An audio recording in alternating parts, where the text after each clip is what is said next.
Assalamualaikum warahmatullahi wabarakatuh. Perkenalkan, nama saya Rahmalia Sinuraini, kelas 11-9. Pada video kali ini dibahas tentang pembubaran VOC. VOC resmi dibubarkan pada tanggal 31 Desember 1878, tetapi kolonialisme dan imperialisme tetap berlanjut di Indonesia di bawah pemerintahan Republik Batak. Republik Batak dibentuk setelah invasi Prancis ke Belanda pada tahun 1795. Louis Napoleon memimpin Republik Batak dan Herman Willem Daendels diangkat sebagai gubernur jenderal di Indonesia. Kebijakan Daendels menerapkan kebijakan pertahanan, membangun jalan raya, dan mengubah struktur sosial dan ekonomi. Namun kebijakan-kebijakan ini menyebabkan penderitaan dan kemiskinan bagi rakyat Indonesia.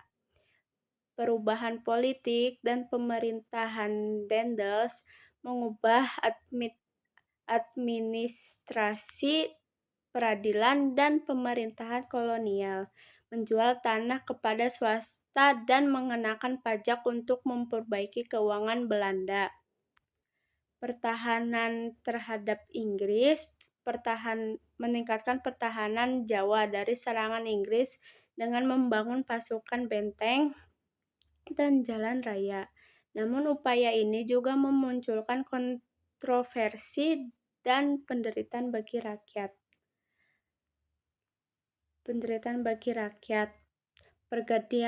Pergantian Gubernur Daendels digantikan oleh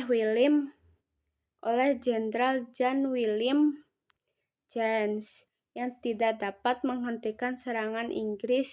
Batavia jatuh ke tangan Inggris pada tahun 1811 dan Belanda menyerahkan Jawa kepada Inggris melalui Perjanjian Tuntang. Kekuasaan Inggris di Indonesia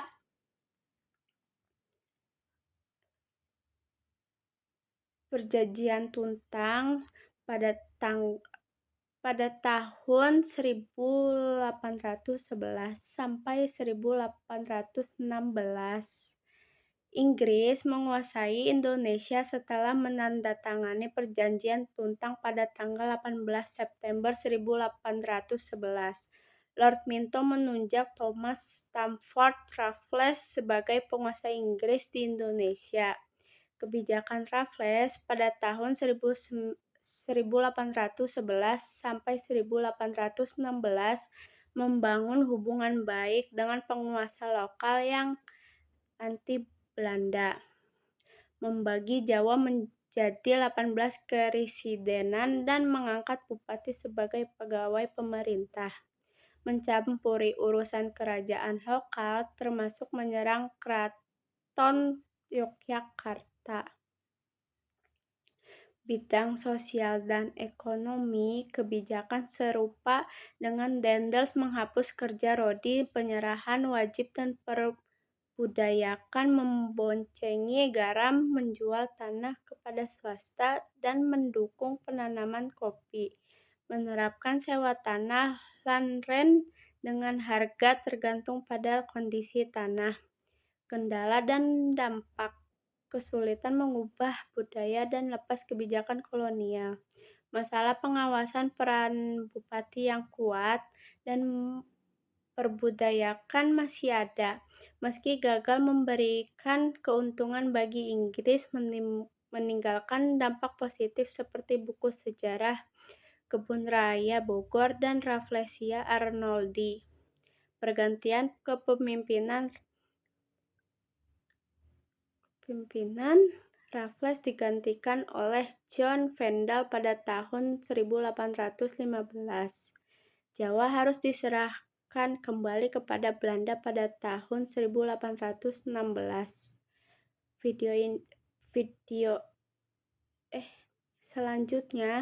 Video berikutnya akan membahas masa pemerintahan kolonial Belanda di Indonesia yang berlangsung selama 2,5 abad. Tanam paksa. Awal kekuasaan kolonial Belanda pada tahun 1816,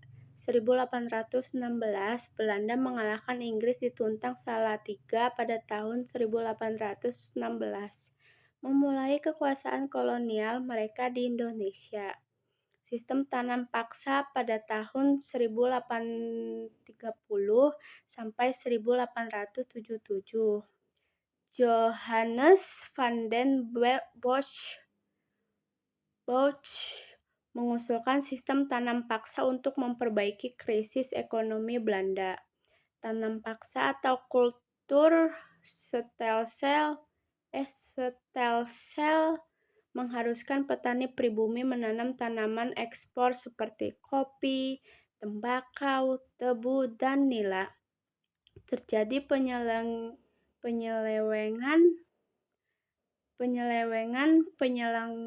pelanggaran hak asasi manusia dan penderitaan bagi rakyat pribumi.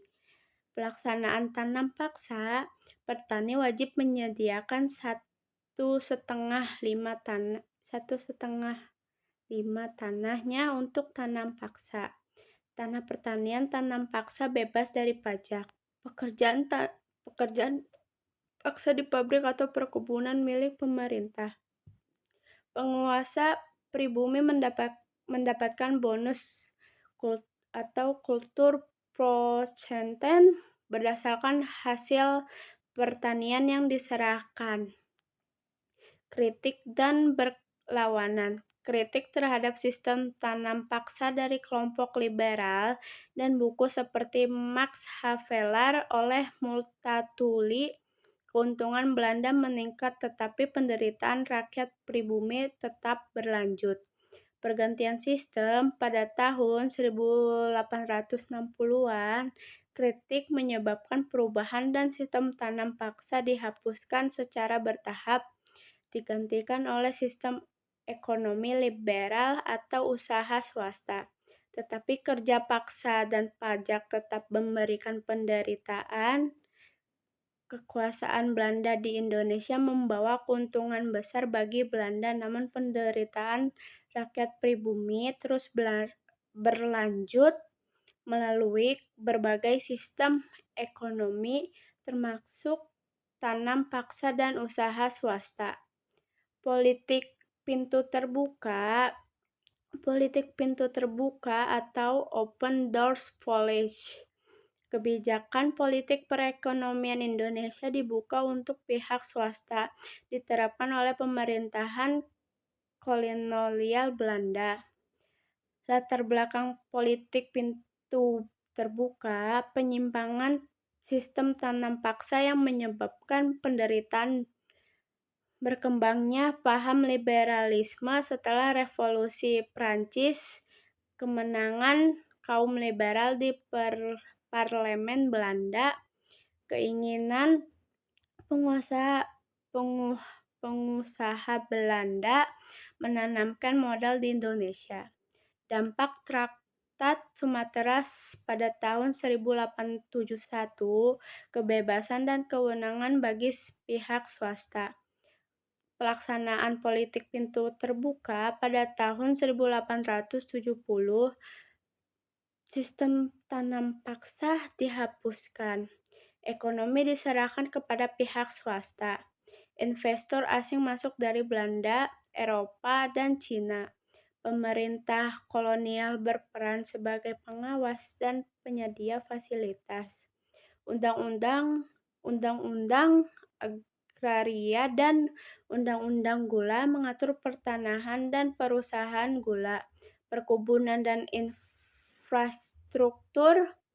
Berkembangnya perkebunan tembakau, tebu, kina, karet, kelapa, sawit, dan teh di berbagai wilayah. Investor membangun infrastruktur seperti jalan raya, irigasi, jalur kereta api, dan jembatan. Ordinasi mengatur hubungan majikan dan kuli kontrak cenderung berpihak kepada majikan. Dampak politik pintu terbuka, keuntungan besar bagi Belanda terutama kaum swasta. Ekspor hasil tanah jajahan meningkat berpengaruh buruk pada penduduk pribumi. Kemiskinan, menurunnya konsumsi bahan makanan, kehilangan pekerjaan dan hukuman berat. Konsekuensi dan dampak sosial. Kelaparan akibat berkurangnya lahan pertanian. Penduduk bertambah, lahan pertanian berkurang dan terjadi kepemilikan tanah yang berubah. Pemerintah membangun proyek-proyek prasarana untuk memperlancar ekspor. Kesimpulan politik terbuka membawa keuntungan ekonomi bagi Belanda dan pihak swasta, namun merugikan penduduk pribumi dengan dampak negatif pada kehidupan ekonomi dan sosial mereka. Sekian dari saya. Wassalamualaikum warahmatullahi wabarakatuh.